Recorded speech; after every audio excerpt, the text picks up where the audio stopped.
Comment expliquez-vous cette belle longévité? Bah alors là, vous commencez par une question qui n'a pas de réponse. Je ne peux pas l'expliquer, je peux la constater simplement, en me disant que j'ai beaucoup de chance, quoi.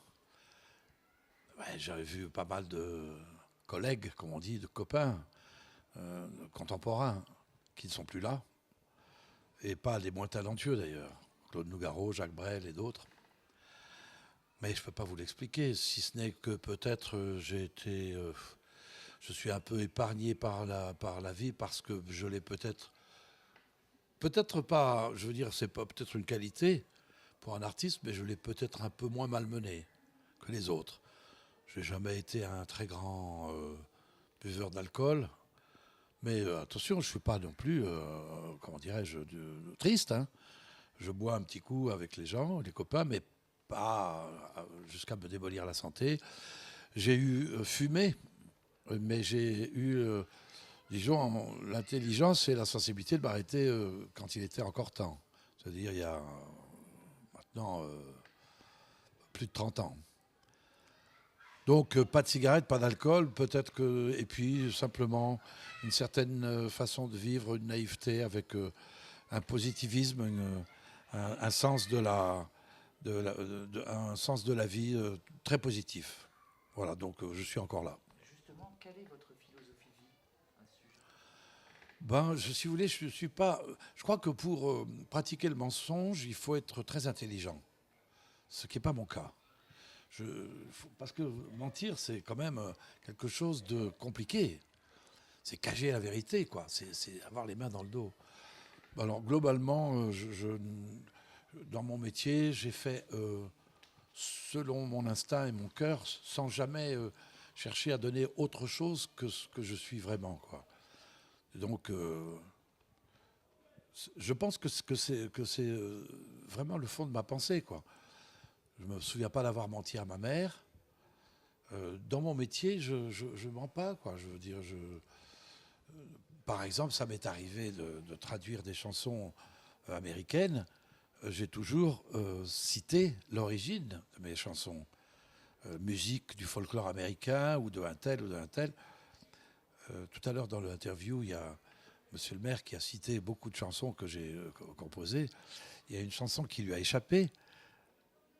C'est Le Pénitencier, qui est une chanson américaine, un blues américain que j'ai traduite pour Johnny. Et je vous signale en passant que dans le nouveau disque que je viens de faire, j'ai fait une version plus proche de la version originelle, je ne sais pas comment on peut dire, qui s'appelle L'Hôtel du Soleil Levant, House of Rising Sun. Donc ce goût pour la vérité, globalement, ça m'a facilité la vie. J'ai pas eu besoin de j'ai pas eu besoin de truquer, quoi. Comme il parle de l'album, donc il parle de l'album tout de suite. Oui. Pourquoi vous avez choisi le titre Troubadour pour votre dernier Troubadour. Alors le mot troubadour est un mot occitan. Vous savez qu'en gros, je ne veux pas faire un cours d'histoire, mais il y avait dans le nord de la France la langue d'Oï et dans le sud la langue d'Oc. Occitanie, Oc. Moi je suis d'ailleurs l'Occitanie, c'était beaucoup plus grand qu'on l'imagine, ça allait jusqu'à la Loire, je crois. Enfin bref. Je suis moi par ma mère occitan, c'est-à-dire de famille gasconne. Le gascon, c'est celui qui est... il n'est pas tout à fait basque. C'est un mot qui vient c'est un basque un petit peu métissé. Et la famille est d'origine des Pyrénées, du côté de Pau. Et dans ce coin-là, il y avait à l'époque, au Moyen-Âge, il y avait tous les troubadours, les troubadours, puisqu'ils disaient troubadour. Alors j'ai voulu rendre hommage d'abord à mes origines occitanes, et puis il se trouve que le mot troubadour est un mot qu'on trouve dans les chansons de country américaines. Alors, les Américains disent souvent troubadour au lieu de troubadour. Et alors dans le titre de mon disque, c'est Since 1948. Since, c'est un peu pour... moi qui ne suis pas méchant, qui suis pas provocateur, j'aime bien de temps en temps passer un peu. Vous savez qu'en France, on fait beaucoup de ce que j'appelle l'anti-américanisme primaire. Les Américains sont des imbéciles, qui n'ont pas de culture, qui ne connaissent rien. Nous sommes le phare du monde, le pays des droits de l'homme, etc., etc. Et alors, j'ai mis SIDS parce que entre 48 et 59, c'est-à-dire à peu près un peu plus de 10 ans, j'ai gagné ma vie en chantant dans les cabarets des chansons en espagnol, en portugais, chansons brésiliennes, chansons mexicaines, vénézuéliennes, chansons nord-américaines, après Brassens, après Leclerc, Brassens, etc. Je veux dire que j'ai fait vraiment l'import-export. Alors, ça m'a amusé de prendre ce terme qu'on utilise en général pour la moutarde ou pour le vin, quand on dit qu'une maison est établie depuis 1900, etc. Moi, je suis établi troubadour since 1948. Dans une interview donnée à la Suisse romande il y a très longtemps, j'ai vu ça sur Internet, c'était en 1965. Oui. Vous compariez le travail de l'artiste à celui d'un chercheur à la recherche d'un diamant dans la boue. Est-ce que vous vous souvenez de ça? Je ne savais pas que j'avais cette image. Si je devais revenir sur les bêtises que j'ai pu dire étant jeune, je dirais peut-être à la recherche d'un diamant, mais pas forcément dans la boue. Parce que la boue, c'est un peu péjoratif. Alors que j'ai... Je ne vais pas terminer, si vous permettez. Oui. Donc, c'était une espèce de comparaison que vous faisiez avec le fond du cœur. Trouver un diamant dans la boue, c'était partir à la rencontre du fond de son cœur. Ah, peut-être. Oui, alors peut-être que... Je ne sais pas si j'ai dit le mot boue, ça m'étonne, je ne me vois pas disant ça. Mais dans le fond de mon... c'est peut-être le journaliste aussi qui a écrit ça comme ça. Je vais vous dire un truc. Je vais dire que je ne fais pas de démagogie. Alors là, je vais prendre le risque de m'adresser aux journalistes. Quelquefois, nous, on lit des trucs dans les journaux qu'on n'a pas dit. Honnêtement. Voilà. Donc, non. Dans ce que j'ai dit souvent, c'est que chanter, c'est pas un métier. Chanter, n'importe qui chantait autrefois dans les fermes, dans les champs, les moissonneurs, les vendangeurs, les menuisiers, les forgerons, ceux qui font les charpentes, les charpentiers, ils chantaient. Le cordonnier chantait. Maintenant, on paye des gens pour chanter. Ce sont ce que j'appelle les dérives de notre monde moderne. On va chercher les spécialistes pour tout. Autrefois, les paysans, ils sculptaient vous savez ce qu'on appelait les jougs qui tenaient les bœufs. Hein, le joug. Cette espèce de très belle pièce de bois qui était sculptée, peinte. C'est-à-dire qu'à l'époque, ces choses-là étaient... tout le monde participait à la création de l'art. En Afrique, les gens qui font les masques, ce n'étaient pas des gens qui étaient payés pour faire des masques. C'était des gens qui faisaient ça pour s'amuser, pour les cérémonies. Donc, si vous voulez, dans ce monde moderne où il y a plein de spécialisations, y compris les philosophes. Autrefois, tous les paysans étaient philosophes. Ils avaient leur morale, ils avaient leur tradition, ils avaient leurs fables, ils avaient leurs contes qui enseignaient des tas de choses. Aujourd'hui, il y a des mecs qui sont payés pour faire la morale aux autres. Moi, je ne suis pas d'accord. Alors, le chanteur que je suis, c'est un type, en réalité, qui n'a jamais travaillé. C'est d'ailleurs pas difficile. On dit, je joue de la guitare. On ne me dit pas que je travaille la guitare. Vous voyez, je la travaille peut-être en cachette, mais quand je suis sur scène, je joue. On joue du piano, on joue une pièce de théâtre. Et chanter, c'est demander aux oiseaux s'ils sont payés pour chanter. Quel regard vous portez sur la chanson française aujourd'hui? On va parler plutôt de la chanson francophone. Francophone. Un regard très ouvert. Et comme dans toute chose, il y a du très bon, il y a du moyen, il y a du mauvais, et il y a même du très mauvais. Mais ça, c'est complètement subjectif. Moi, je suis un démocrate, je respecte la règle de la majorité. Il m'arrive souvent de ne pas être en harmonie avec la majorité quant au choix d'une chanson qui devient très célèbre. Mais qu'est-ce que vous voulez que je vous dise? C'est pas moi qui fais les règles. Je suis absolument contre l'éducation forcée, si vous voulez. Il y a des pays totalitaires où il y avait des chansons qui étaient carrément, ou un style même. Vous savez, sous Staline, tout comme chez Mao ou chez Hitler, l'art abstrait était interdit. L'art moderne, entre guillemets, était suspect. Moi, c'est pas ça. Moi, je pense que la liberté dans notre monde libéral pour lequel je me bats, c'est aussi le respect de la majorité. Il se peut qu'il y ait des chansons qui soient très populaires et qui enrichissent quelqu'un énormément. Même si elles ne me plaisent pas, c'est comme ça. La démocratie veut que c'est la loi de la majorité. Vous avez parlé d'éducation, on est dans une école. Quelle différence faites entre éducation et enseignement? Oula, une énorme différence. C'est pour ça que je pose Voilà, la question. voilà. Oui, alors, comme vous savez, je rêve que notre prochain président mette dans son programme la création d'un ministère de l'enseignement, parce que les enseignants s'appellent enseignants parce qu'ils enseignent. Et les éducateurs éduquent. Alors, on enseigne l'histoire, la géographie, les mathématiques. On n'éduque pas l'histoire, on n'éduque pas les mathématiques. En revanche, les éducateurs apprennent par exemple des techniques physiques, les jeux, on apprend, il faut quelqu'un pour vous enseigner le comportement d'un joueur de football, c'est pas rien. C'est pas un comportement uniquement de sport. Celui qui se comporte bien sur un terrain de sport se conduit forcément bien dans la vie, et inversement. Donc moi je crois qu'il faudrait créer un ministère de l'enseignement de façon à dire les professeurs, vous enseignez, et dès qu'il y a un problème d'éducation, on repasse ça à un spécialiste qui sera une nouvelle forme de métier, en quelque sorte, et ça se passera entre l'éducateur, l'élève et la famille.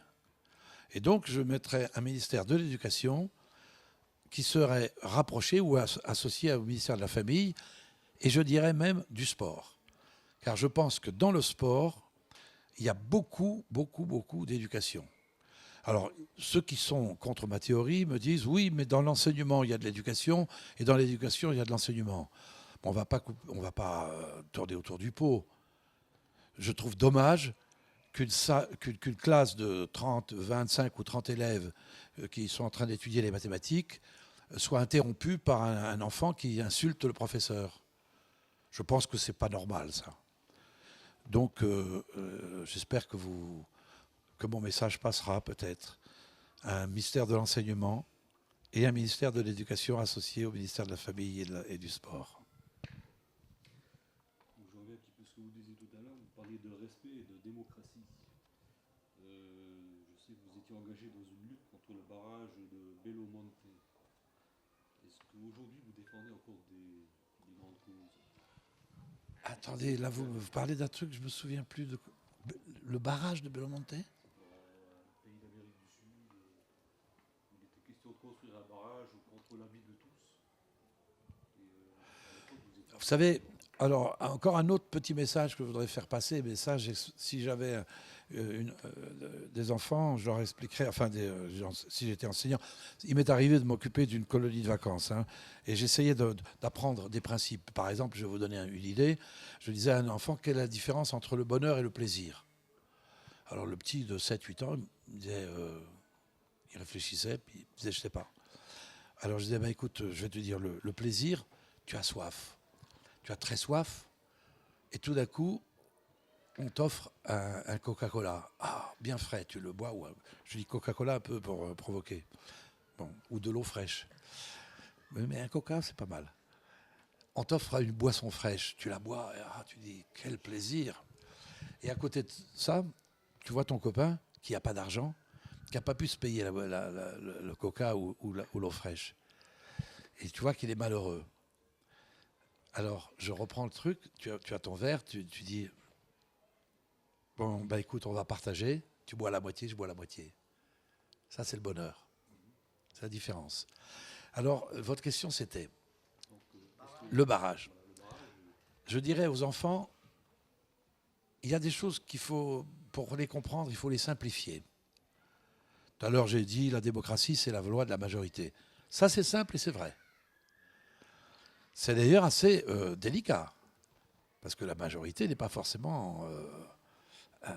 on a vu dans l'histoire des choses pas terribles avec la majorité. Mais ce que j'apprendrai aux enfants, c'est que le monde est d'une grande complexité. Donc, par exemple, ici, vous avez une centrale nucléaire, bien connue. Aujourd'hui, je n'ai pas peur de prendre position par rapport à cette caméra qui me regarde. Moi, je suis pour le nucléaire. Je sais que avec l'éducation scientifique qui est la mienne, je n'ai pas la possibilité de porter un jugement vrai. Je ne devrais pas porter un jugement sur l'émotion. L'émotion, il est certain que ce qui s'est passé au Japon fait qu'on a dit « Ah non, non, arrêtez ça ».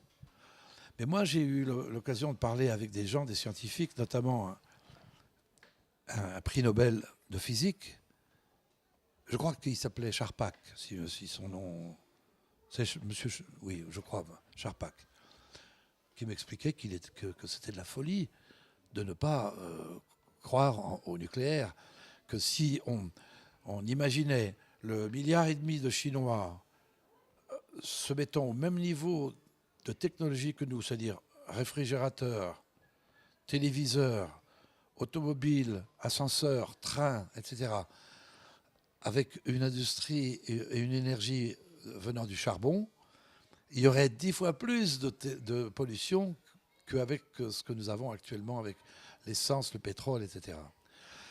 Moi, j'aurais tendance à être modeste et à faire plus confiance à monsieur le prix Nobel, M. Charpak, un grand physicien, plutôt qu'un présentateur de télévision qui est devenu le maire d'une petite ville du Lot-et-Garonne, quoi. Voilà mon idée. Est-ce que vous êtes optimiste sur l'avenir de notre jeunesse? Je suis obligé d'être optimiste. Je n'ai pas le choix. On n'est pas optimiste de nature ou pessimiste de nature.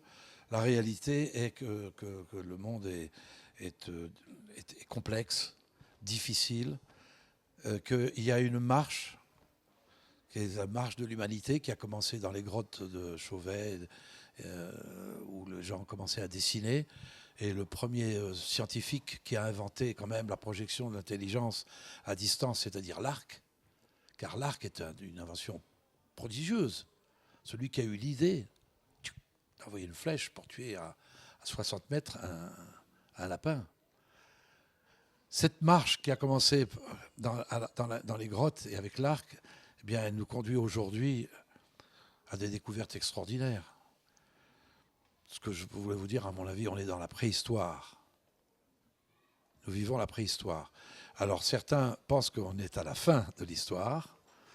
Je ne sais plus comment il s'appelle, l'écrivain japonais Fukuyama, qui a écrit ce bouquin formidable, La fin de l'histoire. Moi, je pense que l'homme va quitter la Terre un jour. Il quittera la Terre, il va partir à la conquête de l'univers. Est-ce qu'il ne va pas perdre là, se perdre? Parce qu'en découvrant l'espace, il essaye de découvrir le mystère divin. Qui a créé la vie et comment la vie a-t-elle été créée? C'est ça la marche de l'homme. Alors, le fromage de chèvre de M. José Bové, du Larzac, il en prend un coup, quoi. En attendant, je vais vous donner un conseil. Là, je m'adresse à la caméra. Il y a 3 trucs.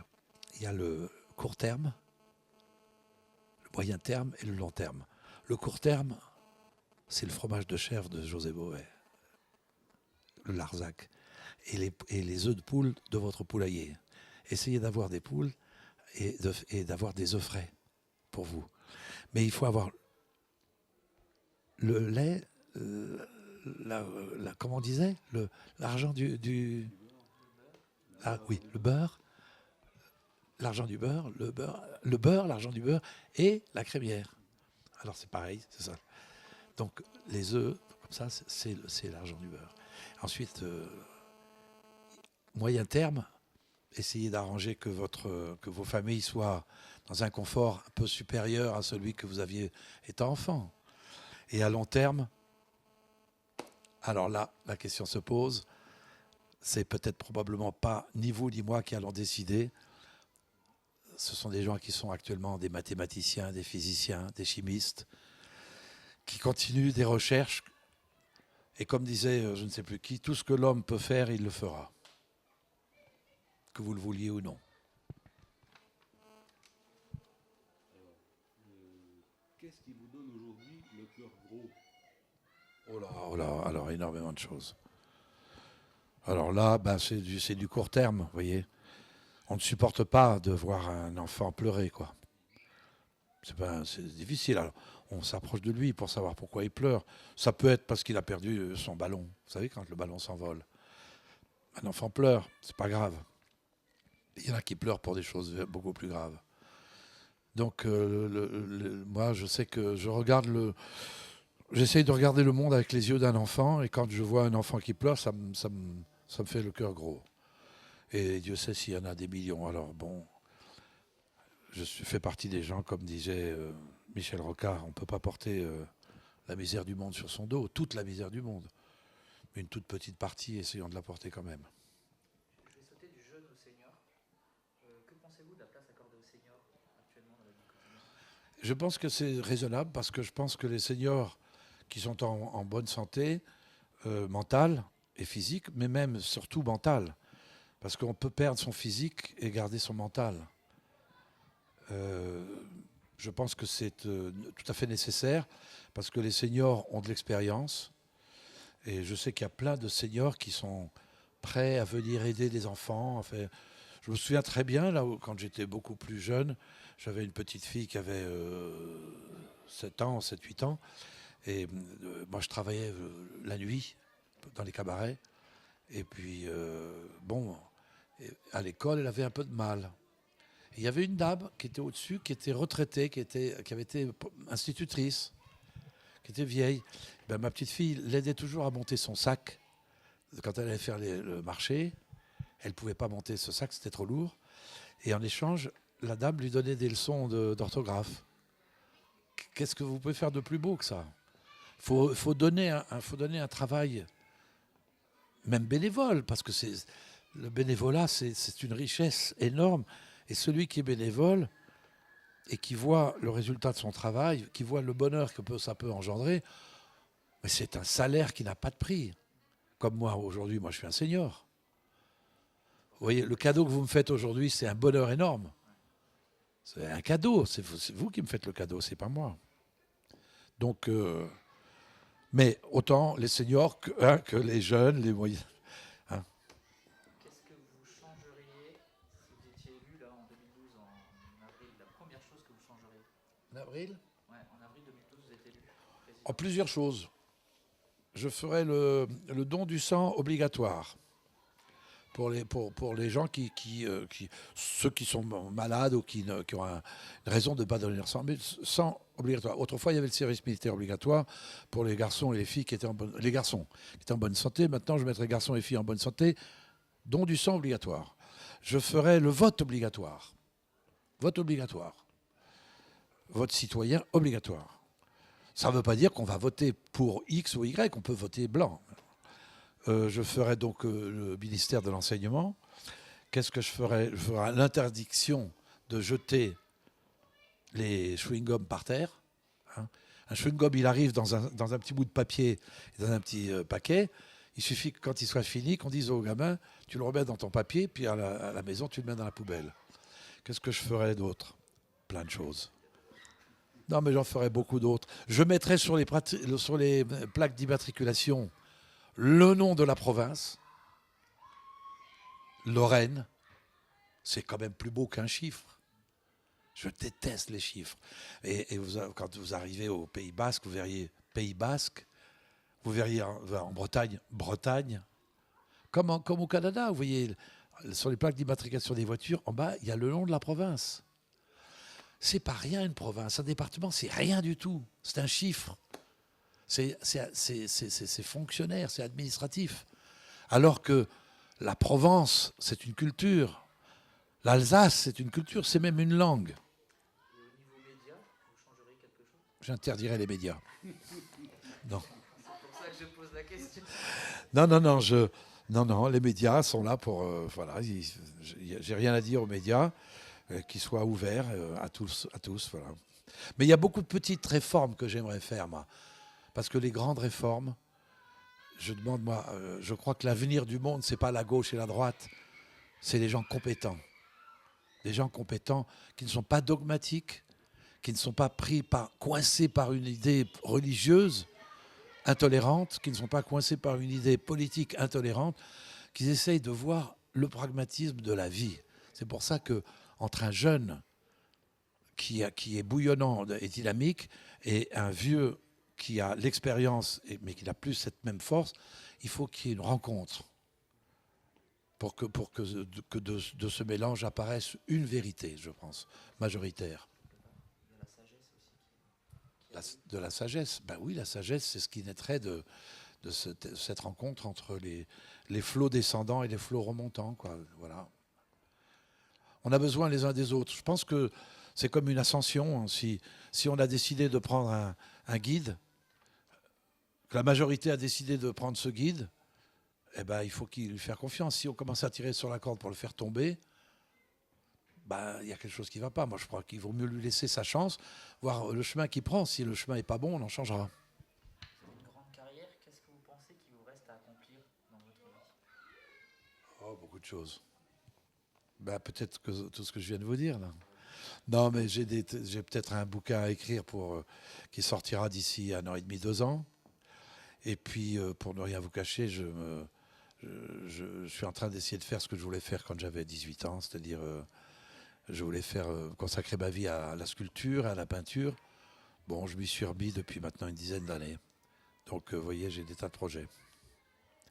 Ce que je voudrais aussi, hein, c'est que, comme je l'ai dit tout à l'heure, pour qu'il y ait des œufs frais, il faut avoir des poules et un coq. Parce que s'il avait que des poules et pas de coq, alors 8 poules pour un coq, ça va. Et vous avez des œufs frais et des poussins. Voilà. C'est plus long que chez Drucker ici. Vous êtes le seul invité. Voilà, c'est ça aussi. Je sais que je vous ai vu jouer de la sitar. Est-ce que vous en jouez toujours? Oui, c'est un instrument qu'on appelle sitar. Ouais. Non, mais je m'arrachais les doigts parce que je n'avais pas la technique. C'est un peu compliqué, cet instrument. C'est un truc qu'on jouait dans les montagnes Appalaches, aux États-Unis. En fait, c'est un instrument qui vient d'Autriche. Parce qu'il faut. Tout à l'heure, je parlais des Américains. Les Américains, c'est quoi? C'est des Autrichiens, c'est des Finlandais, c'est des Anglais, c'est des Alsaciens, c'est des Espagnols, des Italiens. C'est un mélange extraordinaire. C'est véritablement des gens qui sont partis là-bas parce qu'ils avaient un rêve. Le fameux rêve américain, c'est une réalité. C'est pas. Vous avez aujourd'hui des tas de jeunes gens, des scientifiques qui partent aux États-Unis parce qu'ils ne peuvent pas réaliser leur rêve en France. Pas normal, ça. C'est pour ça que vous avez enregistré votre album aussi. Ah oui, vous m'avez demandé ce que je ferais si j'étais président. Eh bien, je demanderais au Parlement européen, qui m'a honoré hier soir d'un prix, je leur demanderais de comptabiliser, à l'occasion des prochains Jeux olympiques, les médailles de la même manière qu'on les comptabilise pour les États-Unis, c'est-à-dire les États-Unis d'Amérique ont fait 90 médailles d'or ou médailles.